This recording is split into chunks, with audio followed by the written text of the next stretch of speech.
अस्सलाम वालेकुम नाज़रीन, रेड बॉक्स रियल एस्टेट के प्लेटफॉर्म से मैं अली रज़ा आपकी खिदमत में एक बार फिर हाजिर हूँ। नाज़रीन, जैसा कि आप जानते हैं कि मैं तमाम अपने उन मेजॉरिटी के पीपल्स के लिए या उन मेजॉरिटी के लोगों के लिए सिंधी वीडियोस बनाता हूँ जो कि सिंधी स्पीकिंग हैं और सिंधी स्पीकिंग की लैंग्वेज को ज़्यादा बेहतरीन तरीके से समझते हैं।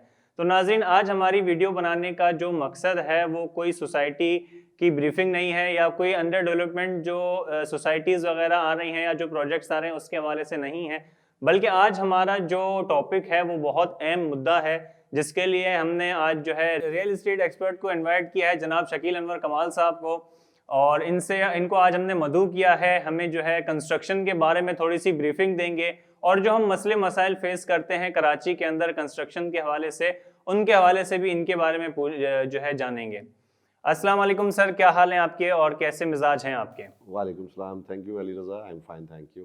सर, आज हम आपसे थोड़ा सा जो है आज आपका हमने खुसूसी वक्त लिया है और आज हम आपसे कुछ गुफ्तगू करेंगे कंस्ट्रक्शन के हवाले से कि कंस्ट्रक्शन क्यों ज़रूरी है। देखिए, ये बहुत अहम टॉपिक है और बात ये है कि कंस्ट्रक्शन इंडस्ट्री पाकिस्तान की एक बहुत बड़ी इंडस्ट्री है और इससे लाखों लोगों का रोज़गार भी वाबस्ता है। और कंस्ट्रक्शन हम क्यों करते हैं? कंस्ट्रक्शन ज़ाहिर है कि तो गवर्नमेंट इंफ्रास्ट्रक्चर के लिए किया जाता है, जिसमें रोड्स बनती हैं, आपके फ्लाईओवर्स बनते हैं, अंडरपासेस बनते हैं, गवर्नमेंट के बड़े बड़े प्रोजेक्ट्स बनते हैं, पोर्ट्स बनती हैं। इसके अलावा जो रेजिडेंशियल और कमर्शियल पर्पस के लिए कोई प्राइवेट डेवलपर या बिल्डर बिल्डिंग्स बनाता है और कमर्शियल प्रोजेक्ट्स बनाते हैं, और कुछ लोग इंडिविजुअली अपना घर बनाते हैं अपनी ज़ाती रिहाइश के लिए।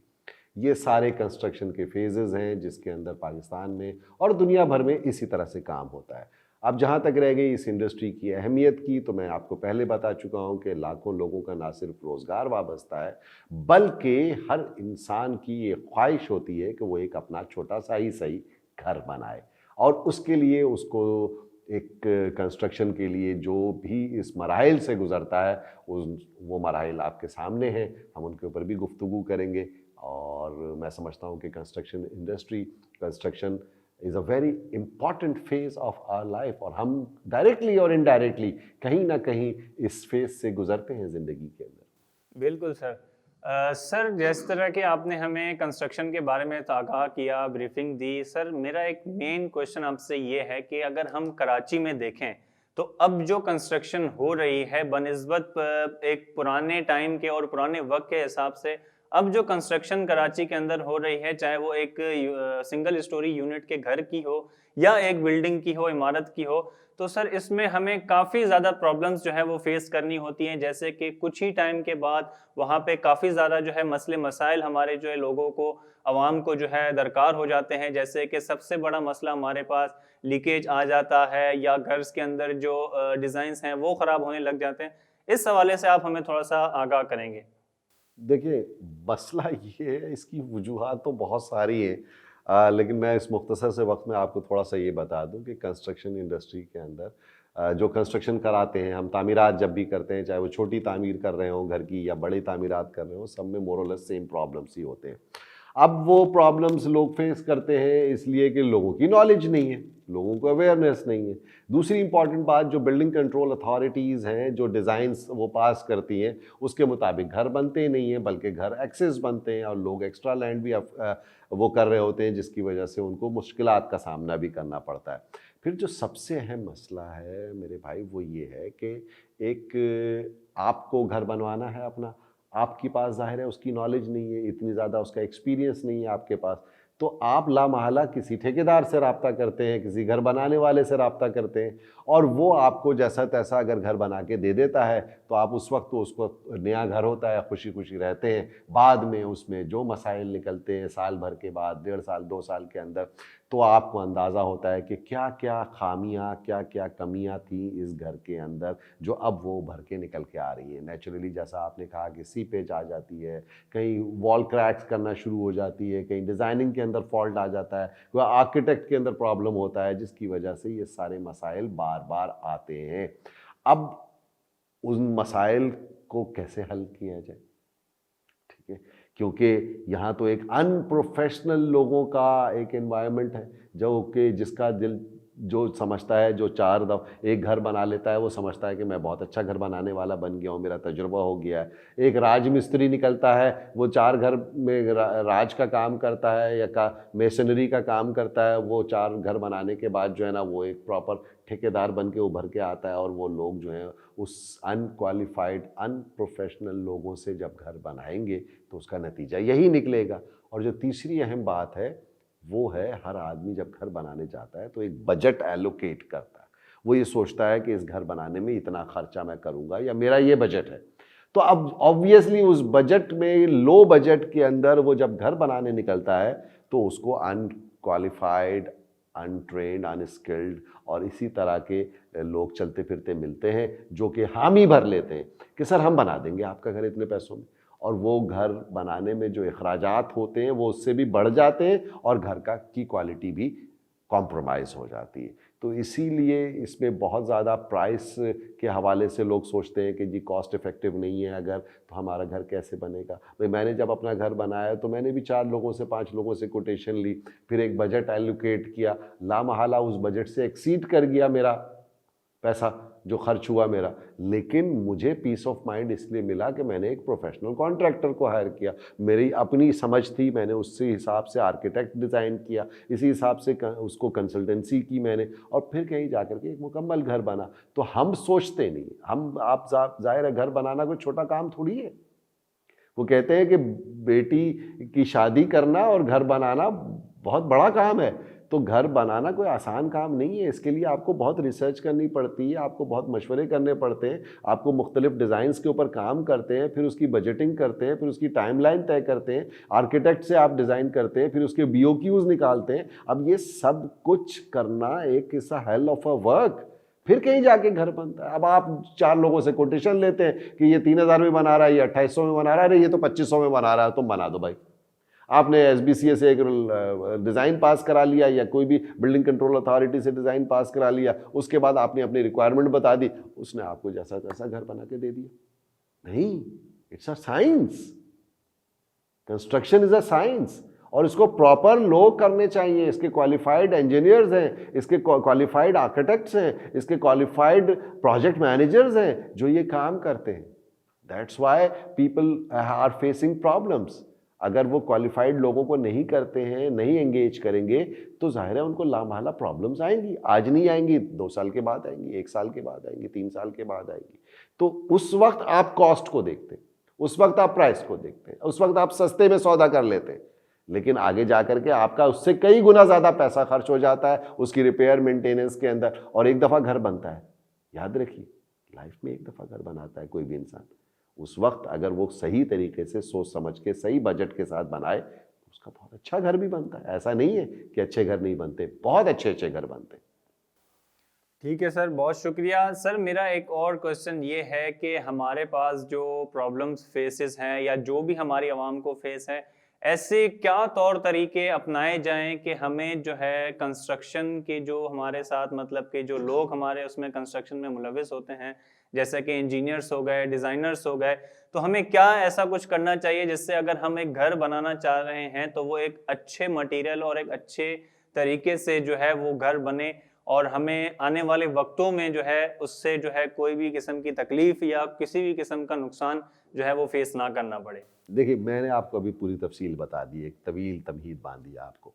मैं आपको ये बता दूं कि आप प्रोफेशनल क्वालिफाइड कंस्ट्रक्शन कंपनी को हायर करें जिसका बजट मामूली सा ज़्यादा होगा, ये याद रखिए, उसकी प्राइस थोड़ी सी ज़्यादा होगी, लेकिन आपको इससे ज़्यादा पे कर देंगे उस आम ठेकेदार को जो कि आपसे कम घर बनाने को तैयार होता है वो। लेकिन लामहला आपका घर बनने का एक फेज़ है, एक टाइम है, एक 6 महीने से साल, सवा साल में घर मुकम्मल होता है। अगर आपका एक टाइम लाइन आपने तय की है तो वो उस टाइम लाइन में घर पूरा करना और उस बजट में पूरा करना इट्स अ जॉब। तो वो अगर आप टाइम भी आपका एक्सीड हो जाता है, 1 साल में घर बनाना था 2 साल में घर बन रहा है, आपका बजट भी एक्सीड कर जाता है वो, तो क्या फ़ायदा हुआ उस वक्त जब सस्ते में आपने कॉन्ट्रैक्ट किया था। तो आपको एक प्रॉपर कंस्ट्रक्शन कंपनी से रब्ता करना चाहिए। और मैं आपको बता दूं कि क्वालिफाइड और प्रोफेशनल लोगों की कीमत हमेशा ज़्यादा होती है, लेकिन वो लॉन्ग रन में आपको कॉस्ट इफेक्टिव साबित होते हैं। क्योंकि बाद में आपको रिपेयर्स एंड मेंटेनेंस कम आएगी, आपको आपकी मर्जी का ख्वाबों का घर कंक्रीट सोल्यूशन मिलेगा। And for that concrete solution you may contact I make constructions. I make constructions का जैसे कि आपको मैंने पहले भी बताया था, आज मैं पहली दफ़ा आपको बता दूं कि आई मेक कंस्ट्रक्शन हमारी भी एक कंस्ट्रक्शन कंपनी है जो कि एक बेहतर, ट्रस्टवर्दी और एक अच्छा क्वालिटी वर्क प्रोड्यूस करके देती है। और उसके ट्रैक पे उसके पास्ट एक्सपीरियंसेस के अंदर काफ़ी अच्छे प्रोजेक्ट्स रहे हैं इंशाल्लाह। तो अब हम उसके ऊपर फुल फ्लेज काम कर रहे हैं। तो आई मेक कंस्ट्रक्शन आपको better and quality construction provide कर सकती है, जो कि प्रोफेशनल इंजीनियर्स और प्रोफेशनल आर्किटेक्ट्स और कंसल्टेंट्स की टीम है जो कि आपको अच्छा घर बना के देने की सलाहियत रखती है। बहुत शुक्रिया सर। बहुत ये यानी कि हम इस यकीन से कह सकते हैं कि हमारी आवाम को जो है इन सारे मसलों का और इन सारे सवालात का जवाब मिल चुका होगा। सर एक मेरा आखिरी जो बहुत यानी कि हम कह सकते हैं कि बहुत अहम सवाल ये है कि जैसे आपने अभी आईमेक का जिक्र किया और हमने अपने जो है चैनल के थ्रू, अपनी टीवी के जो है चैनल के थ्रू हमने ये इसकी ओपनिंग सेरेमनी भी दिखाई और बताया भी कि आईमेक जो है कंपनी जो है कंस्ट्रक्शन की वो किस तरीके से काम कर रही है, आपने भी अभी वाज़ेह तरीके से बता दिया। तो सर मेरा सवाल ये होगा कि आई मेक ही क्यों? Yes, it's a very valid question. इसलिए कि I make can make the difference. आप प्राइस इफेक्टिव भी होंगे, कॉस्ट इफेक्टिव भी होंगे, लेकिन क्वालिटी में कॉम्प्रोमाइज़ नहीं होगा। जब आपके साथ एक क्वालिटी कंक्रीट घर बनाने के लिए आप किसी अच्छे कॉन्ट्रैक्टर को या किसी अच्छी कंस्ट्रक्शन कंपनी को हायर करते हैं, तो आई मेक उसमें एक बेहतर सोल्यूशन आपको प्रोवाइड कर सकती है। ट्रस्टवर्दी, टाइमलाइन को पूरा करने की सलाहियत है कि आपसे जो टाइम कमिट किया जाएगा वो किया जाएगा। हम बीइंग आई मेक डायरेक्टर, मैं आपको ये बता दूं कि हम रिटन एग्रीमेंट्स और कॉन्ट्रैक्ट्स करते हैं अपने क्लाइंट के साथ, ताकि किसी भी किस्म की कोई दो बातें ना हो या कोई डिस्प्यूट ना हो इन फ्यूचर। बहुत सारे मसाइल आते हैं कंस्ट्रक्शन करने के अंदर, जिसमें बहुत सारी जिम्मेदारियां लैंड ओनर की होती है। वो भी लिखी जाएंगी कि उसकी रिस्पॉन्सिबिलिटी क्या है, उसको किस तरह से पेमेंट करनी है, किस तरह से कैश फ्लो को मेंटेन करना है, किस तरह से उसको एनओसीज और दीगर जो मराइल हैं वो सब मैनेज करनी है। Obviously as a contractor, as a builder, हम आई मेक कंस्ट्रक्शन उसको ये गारंटी करेगी कि जिस टाइमलाइन को कमिट किया गया है उसमें किया जाएगा, जिस प्राइस को कमिट किया गया है उसमें किया जाएगा, और सब चीज़ें रिटर्न में होंगी। All the BOQs would be discussed earlier. और हमारा और उसका एक प्रॉपर जो डिफरेंस है ना आई मेक का दीगर कंस्ट्रक्शन कंपनीज के साथ, वो ये होगा कि वो उस प्रॉपर एग्रीमेंट के अलावा हम गारंटी करेंगे कि आप पे अगर आई मेक की वजह से आपको कोई डिले का सामना करना पड़ा, किसी नुकसान का सामना करना, तो आई मेक अपने नफ़े से, अपने प्रॉफिट से उसको कॉम्पनसेट करेगी। और ऑब्वियसली एक सामने जो क्लाइंट है उसको भी अपनी जिम्मेदारियां पूरी करने के लिए बाउंड होना पड़ेगा। तो that will be the major difference between other companies and I make. So you may prefer I make construction for better concrete and quality construction. बहुत शुक्रिया सर। उम्मीद है कि हमारी सारी आवाम को जो है, उन नाजरीन को जो कि कंस्ट्रक्शन को लेके जो है काफ़ी उनके जहनों में सवालात होंगे, और जो अभी कंस्ट्रक्शन की जो मटेरियल जो क्वालिटीज़ इस्तेमाल हो रही हैं जिसकी वजह से काफ़ी नाजरीन को परेशानियां हैं, उसके हवाले से उनको अपनी परेशानियों के हल मिल चुके होंगे। बहुत शुक्रिया सर आपका, आपने अपना खुसूसी टाइम हमें दिया और आपने जो है हमें आई मेक के बारे में थोड़ा सा बताया। कंस्ट्रक्शन के लिए आप हमारे स्क्रीन के दिए हुए नंबर पर रब्ता कर सकते हैं और बकाया तफसील के लिए भी आप उन नंबर से हमारे साथ रब्ता कर सकते हैं। फिल वक्त के लिए मुझे और शकील अनवर कमाल साहब को दीजिए इजाज़त। एक नई वीडियो में आपकी खिदमत में फिर हाजिर होंगे। अल्लाह निगहबान।